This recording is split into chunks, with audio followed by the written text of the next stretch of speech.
மங்களம் இச்சையாய் இழைத்திட்ட பாதல் சிலம்பினொலியும் முத்துமூக்குத்தியும் ரத்ன பதக்கமும் மோகன மாலையழகும்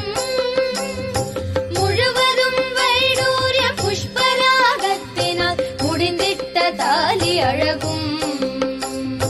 சுத்தமாயிருக்கின்ற காதி நிற்கம்மலும் செங்கையில் பொங்கங்கனம் ஜகமெல்லாம் விலை பெற்ற முகமெல்லாம் ஒளிவுற்ற சிறுகாது கொப்பின் அழகும் அத்திவரதன் தங்கை சக்தி சிவரூபத்தை அடியனா